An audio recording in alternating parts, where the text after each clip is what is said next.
Subhanallah walhamdulillah wa la ilaha illallah wallahu akbar.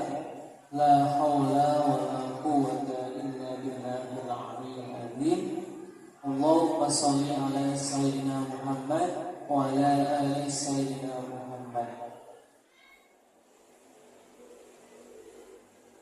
Yang terhormat Bapak Kepala SMK Dinasiswa Cirebon, yang saya hormati seluruh staf SMK Bina Siswa Cirebon, dan yang saya hormati kepada seluruh Dewan Guru, baik Bapak dan Ibunya yang saya hormati.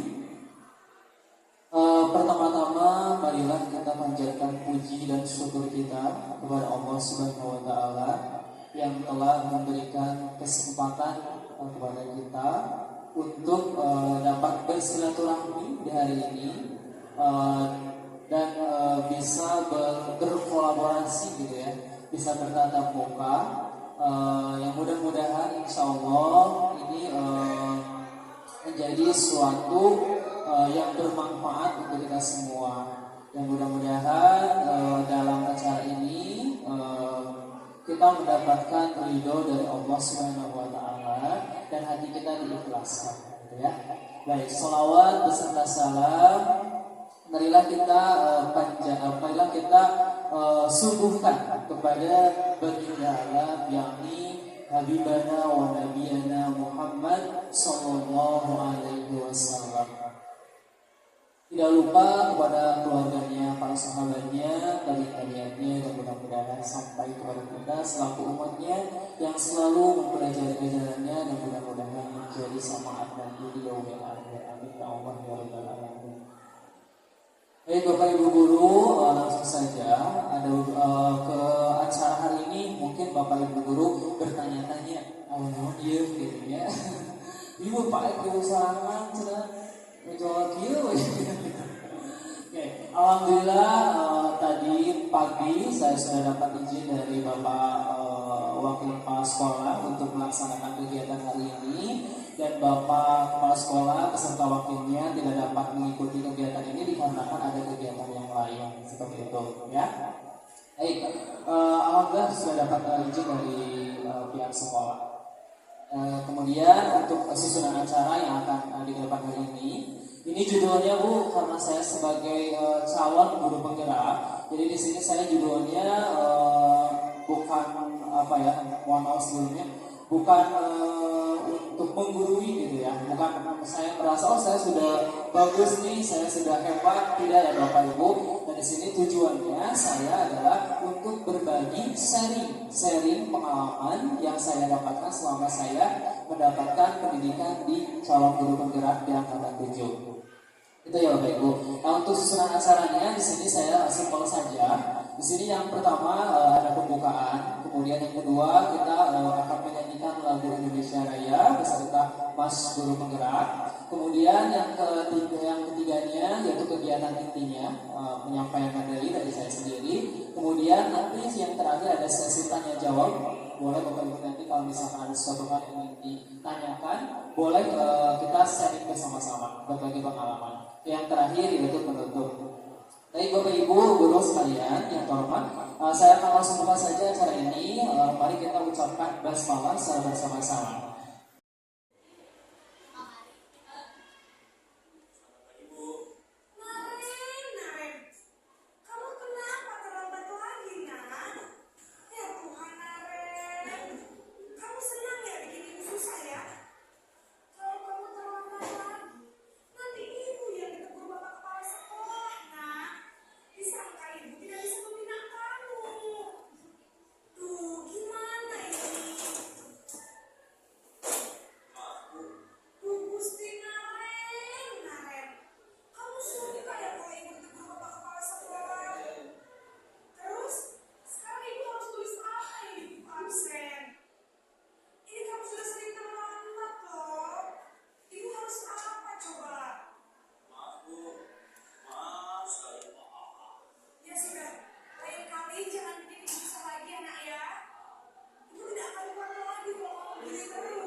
Baik Bapak Ibu Guru, tadi adalah 5 posisi kontrol yang tadi kita lihat ya. Kira-kira nih Bapak Ibu termasuk di posisi mana nih? Dari 5 posisi ini, penghukum, pembatasan bersalah, teman, atau manajer. 5-5-nya. Ya semuanya kita mengalami ya Bu ya, mengalami dan mungkin kita tidak menyadari saja gitu bahwa kita ada pada posisi ini gitu ya. Nah, dan yang paling yang paling ideal itu posisi manajer ya, posisi manajer, karena posisi manajer ini tadi berkaitan dengan restitusi, menanyakan kesalahan dan menciptakan solusi, kesadaran sendiri gitu ya. Nah di sini mudah-mudahan kita semua bisa menjadi seorang guru yang berada pada posisi manajer. Tidak mudah memang Bu untuk menjadi posisi manajer. Kita gak mungkin seperti malaikat begitu halus dan lembut ya. Oke, pasti kadang-kadang berada pada penghukum, pembuat rasa bersalah, teman, pemantau. Kita pasti merasakan itu ya, tergantung kondisi siswa dan kita gitu. Tapi mudah-mudahan kita semua bisa pada posisi manajer ya. Baik, saya akan lanjutkan. Sekarang ada contoh penerapan 5 posisi kontrol ini tadi sudah dilihat. Di sini ada kasusnya Silva tidak memakai atribut lengkap saat upacara bendera. Nah kalau di penghukum berarti dia harus memakai peraturan sekolah, kemudian lalu berdiri di depan barisan. Untuk pembahasan bersalahnya berapa kali, ini pertanyaan pemantiknya ya, berapa kali misalkan Bapak dan Ibu harus bilang atau memberitahu kamu gitu, Bapak sudah kecewa sama kamu gitu. Itu pertanyaan pemantiknya kepada siswanya. Kemudian posisi teman ini ada kata ayolah yang tertib, buat Bapak atau Ibu guru bangga sama kamu misalkan gitu. Kemudian posisi pemantau ini pemantiknya kamu sudah melanggar peraturan dan konsekuensinya gitu, ditanyakan gitu ya. Kemudian posisi manajer ini pertanyaan pemantiknya, apakah kamu tahu kesalahanmu? Kira-kira bagaimana kamu akan memperbaiki kesalahanmu? Seperti itu ya. Lanjut. Nah, di sini tadi ada yang namanya keyakinan kelas. Nah, mengapa di sini ada keyakinan kelas bukan peraturan kelas ya? Jadi peraturan sama keyakinan sedikit sama atau berbeda ya. Nah di sini kita akan melihat. Nah mengapa kita memilih peraturan tentang penggunaan helm pada saat mengendarai kendaraan roda 2 atau motor. Nah ibaratnya kita memakai helm itu kalau secara aturan itu ada aturannya ya. Kita berkendara harus mengendarai motor gitu ya. Kalau tidak harus memakai helm, harus memakai helm gitu. Kalau tidak memakai helm nanti dihukum, ditilang gitu ya sama bapak polisinya. Nah, tapi yang kedua yaitu yang berkaitan dengan tadi, kita harus menyadari bahwa berhelm itu adalah untuk apa kira-kira Bapak dan Ibu? Kita menggunakan helm supaya apa gitu? Supaya tidak terjadi kecelakaan atau menghindari kecelakaan, supaya tidak fatal ya kecelakaannya, betul. Nah kita harus sampai menjadi kesana, bukan mentaati peraturannya, tapi kesadarannya bahwa berhelm itu penting buat kita, bukan takut ditilang dan sebagainya ya. Yang kedua itu mengapa kita memiliki peraturan tentang penggunaan masker dan mencuci tangan setiap saat ketika membuat kopi ya. Kenapa harus di masker? Kenapa harus cuci tangan? Tujuannya buat apa? Ya. Nanti kalau yang misalkan kita mau masuk suatu acara, kalau tidak di masker kamu tidak boleh masuk gitu ya. Tapi kalau kita menyadari bahwa di masker itu manfaatnya apa gitu? Menjaga kesehatan atau misalkan supaya tidak terkena virusnya gitu ya. Nah itu harus kesana berpikirnya positif. Tidak hanya peraturannya saja, peraturan ringanannya tidak seperti itu. Oke, saya lanjutkan. Ini ada contoh-contoh keyakinan kelas Bu. Jadi Bapak Ibu wali kelas misalkan ini bisa membuat keyakinan kelas di kelasnya masing-masing. Misalnya untuk keyakinan kelasnya di sini yang pertama ada disiplin waktu, saling membantu dan bekerja sama, belajar dengan antusias, semangat dan percaya diri, menghargai guru atau teman yang sedang berbicara, saling menjaga kebersihan dan keindahan, selalu menerapkan 5S, senyum sapa salam sopan santun, kemudian saling menghormati sesama, dan gemar membaca dan menulis sebagai budaya literasi. Jadi untuk membuat keyakinan kelas itu Bapak Ibu guru wali kelas tentunya bisa membuat melaksanakan musyawarah dengan anak-anaknya. Nah, ada aturan sendiri, misalkan ini keyakinan kelas harus disiplin waktu. Jadi mereka akan, kalau tidak bisa ada yang telat, mereka akan menyadari, oh saya tidak disiplin waktu. Apa konsekuensinya? Apa kesananya gitu ya? Ini contoh dari keyakinan kelas. Nah, keyakinan kelasnya bisa Bapak Ibu buat bersama-sama dengan anak-anak Ibu wali kelas, gitu ya. Lanjut gitu. Nah di sini ada yang namanya segitiga restitusi. Di sini segitiga restitusi ini untuk menyelesaikan suatu masalah. Di sini ada pertanyaan pentingnya.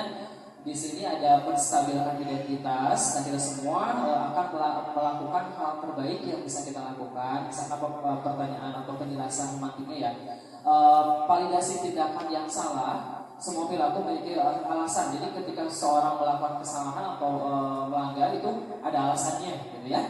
Terus menanyakan keyakinannya. Jadi ketika keyakinannya sudah ada di kelas, misalkan apa sih keyakinan yang sudah kamu melanggar, gitu ya. Oke.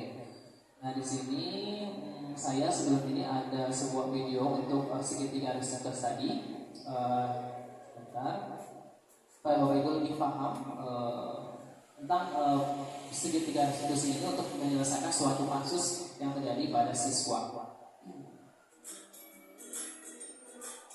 Silakan disimak dan dipahami.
sisi pertama, menstabilkan identitas berdasarkan pada prinsip bahwa membuat kesalahan adalah bagian dari proses pembelajaran. Sisi pertama, dari segi tidak ini berperan menggeser identitas murid dari identitas gagal ke identitas sukses. Murid yang sedang bertingkah laku yang tidak pantas atau menarik diri saat itu sedang mengalami identitas gagal. Bila kita mengikutinya, maka posisinya tidak akan berubah. Kita bisa mengajukan pernyataan ini. 1. Membuat kesalahan sesuatu yang wajar. 2. Manusia tidak ada yang sempurna. 3. Kita bisa memperbaiki masalah ini. 4. Saya tidak menanyakan kesalahannya. Saya lebih fokus bagaimana memperbaiki masalah ini. 5. Apakah saat ini kamu tengah menjadi orang yang baik untuk dirimu sendiri? Pada sisi kedua, validasi tindakan yang salah berlandaskan pada prinsip bahwa setiap perilaku berupaya memenuhi suatu kebutuhan tertentu. Guru yang telah memahami teori kontrol akan bergeser dari pemikiran stimulus respon menjadi proaktif dan mencoba untuk mengenali tujuan dari perilaku murid, mengenali dan mengakui kebutuhan yang ingin dapat memperbaiki hubungan dengan murid tersebut. Pernyataan atau pertanyaan bisa disampaikan dengan nada suara tidak menghakimi atau memojokkan, sehingga dapat mengembalikan murid pada posisi positif. 1. Kamu bisa saja bertindak lebih gegabah lagi dari ini. 2. Kamu bukan melakukannya tanpa suatu maksa tertentu. 3. Kamu melakukannya karena mempertahankan sesuatu yang penting bagimu. 4. Mungkin kamu bisa mempelajari suatu perilaku baru yang lebih efektif. Bersediakah kamu mempelajarinya? Selanjutnya, kita akan simak sisi terakhir, yaitu menanyakan keyakinan. Teori kontrol menyatakan bahwa pada dasarnya kita termotivasi secara intrinsik. Pada saat perilaku yang sama telah divalidasi dan identitas sukses telah stabil, maka murid telah siap menaikkan keyakinan-keyakinannya dengan tindakannya yang salah dan pemikirannya telah menggeser ini menjadi orang yang dituju. Pertanyaan-pertanyaan ini dapat menaikkan keyakinan-keyakinan yang dianut murid. 1. Sebagai keluarga atau kelas, apa yang kita yakini? 2. Nilai-nilai apa yang telah kita sepakati?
Baik, Bapak Ibu Guru, itu tadi tentang penerapan segitiga restitusi.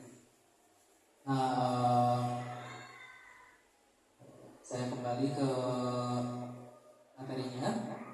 Mungkin mudah-mudahan dengan video tadi Bapak dan Ibu Guru sedikit memahami tentang penerapan segitiga restitusi, Bapak Ibu.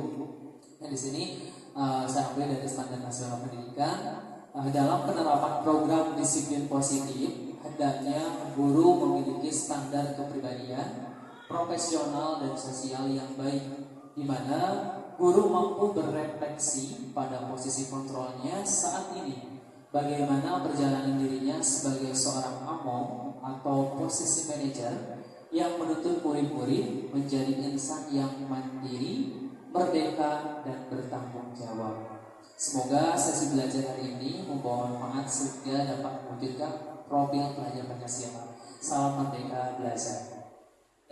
Bapak Ibu Guru, untuk saat sekarang saya ada sesi tanya jawab. Mungkin ada yang mau ditanyakan atau mau sharing bersama tentang materi yang sudah kita saksikan tadi. Silakan Bapak Ibu Guru yang mau bertanya. Enggak, atau sharing, bukan bertanya, boleh juga. Pengalaman yang mungkin dari materi tadi saya pernah mengalami ini, misalkan, boleh silakan.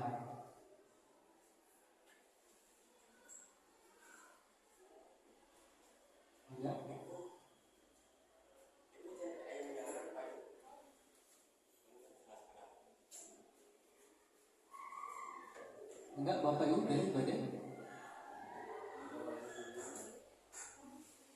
Atau pengalaman yang pernah dialami ketika tadi misalkan pada 5 posisi kontrolnya, saya pada ada posisi teman atau apa gitu, apa sih yang jadi poinnya gitu, sehingga saya bisa menyimpulkan saya posisinya sebagai teman atau pemantau atau sedang di level manager gitu.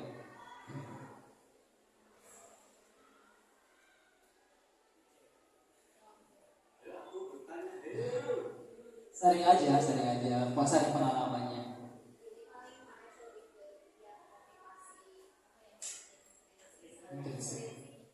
Ya. Tadi mungkin lebih ke yang motivasi sih yang lebih menarik mungkin ada masukan dari Pak M, gimana caranya supaya anak itu motivasi intrinsiknya itu lebih muncul. Karena kalau khusus sekolah kita gitu ya, rata-rata siswa di sini kebanyakannya mereka misalnya melakukan sebuah pelanggaran rata-rata pasti lebih banyak ke yang unsurnya itu motivasi ekstrinsiknya gitu, karena mereka misalnya disiplinnya itu karena memang hapus ada tuntutan dari misalnya dari guru dan sebagainya gitu ya. Nah, bagaimana caranya supaya siswa gitu ya, ini menurut mungkin dari Pak sebagai calon apakah mungkin ada masukan untuk kita bagaimana caranya supaya itu motivasi intrinsiknya itu lebih muncul dibandingkan itu kesadaran diri sendiri itu lebih muncul dibandingkan si motivasi ekstrinsiknya. Biasanya mungkin kayak gitu sih. Baik, terima kasih Ibu Nur atas pertanyaannya, sangat luar biasa sekali ya Bu ya, untuk motivasi, karena motivasi ini sesuatu yang mudah-mudahan gampang didapatkan gitu ya. Motivasi ini tadi ada ekstrinsik dan intrinsik. Nah, di sini untuk pertanyaan Bu Nur, bagaimana sih cara mengembangkan atau supaya si siswa ini motivasi dirinya itu tinggi gitu ya, bagaimana nih caranya gitu.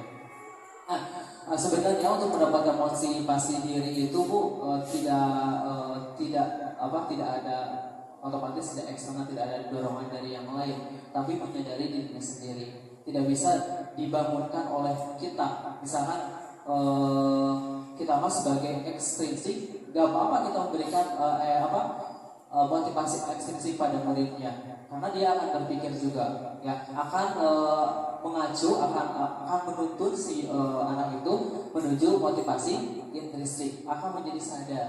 Kita lakukan aja motivasi ekstrinsik karena kita sebagai guru harus motivasi. Nah gitu kita arahkan ke sana, kita arahkan kamu harus menyadari ini. Jadi jangan sampai kayak tadi kayak ada di posisi pengungu atau di 5 posisi tadi, ambil posisi yang paling baik menurut ibu, misalkan di posisi teman. Nah ketika jadi teman pasti kita akan membangun motivasi. Nah di sana kita bisa awalnya curhat dan sebagainya. Jadi kita tidak tahu larinya ke kebutuhannya, ke kebutuhan dasar manusianya, gitu.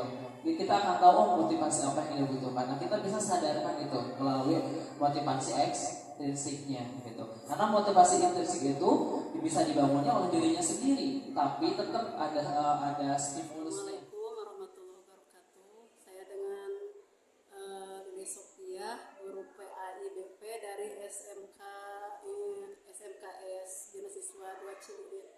Nah, setelah mengikuti seminar ini yang dibawakan oleh guru penggerak itu Pak Aib Saifuddin SPDI, alhamdulillah ya, saya sangat berterima kasih kepada beliau karena ada ilmu yang bisa saya dapatkan. Mungkin yang tadinya saya tidak paham bagaimana mendidik anak untuk bersikap disiplin. Ternyata dengan adanya seminar ini, alhamdulillah saya mendapatkan ilmu yang insya Allah mungkin harus bisa diterapkan untuk anak-anak agar anak-anak bisa menjadi pribadi yang lebih merdeka lagi, yang mandiri dan bertanggung jawab. Sekian mungkin itu komentar dari saya. Mudah-mudahan bisa menjadi guru yang lebih baik lagi, yang lebih hebat untuk mencetak generasi atau murid yang lebih bertanggung jawab, mandiri dan merdeka. Begitu dari saya. Assalamualaikum warahmatullahi wabarakatuh.